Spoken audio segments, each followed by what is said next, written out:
তুমি কি কারোর জন্য অপেক্ষা করছো? আপনি জানলেন কিভাবে? তুমি যার জন্য অপেক্ষা করছো সেটা আমার মেয়ে। ও হ্যাঁ, আসসালামু আলাইকুম। থাক, আসসালাম দিয়ে কোনো লাভ নেই। মানে আমি চাই না তুমি আর আমার মেয়ের সঙ্গে কোনো সম্পর্ক রাখো। তুমি আশিকে ভুলে যাও।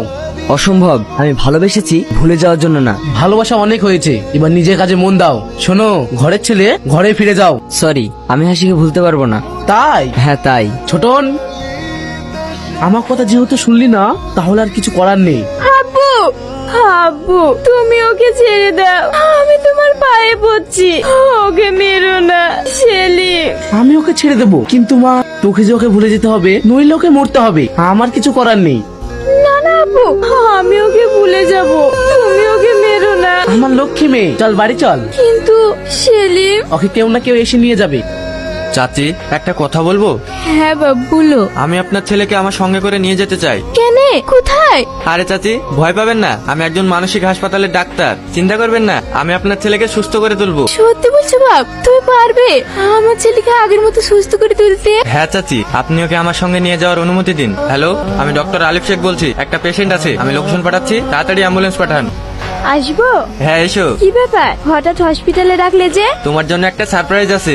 আমার জন্য সারপ্রাইজ, তাও আবার হসপিটালে? চাচি, কেমন আছো হাসি? তুমি সুস্থ হয়ে গেছো? হ্যাঁ। আমাকে ক্ষমা করে দাও, আমার জন্য তোমার এই অবস্থা হয়েছিল। ও এখন পুরোপুরি সুস্থ, তোমার পস্তানোর কোনো প্রয়োজন নেই। শুধু একটাই আফসোস, যে 2 বছর ওর জীবন থেকে চলে গেছে, সেটা ফিরিয়ে দিতে পারবো না। কিন্তু তুমি কি করে জানলে ওর কথা? আমি সব বলেছি, তুমি আমাকে ক্ষমা করে দাও। তোমায় আমি সেলিমের ব্যাপারটা লুকিয়েছিলাম। তুমি কেন ক্ষমা চাইছো? এতে তো তোমার কোনো দোষ নেই। যে দোষ করেছে তাকে শাস্তি পেতেই হবে। আব্বু, আরে জামাই, এসো বাবা এসো। কই গো শুনছো?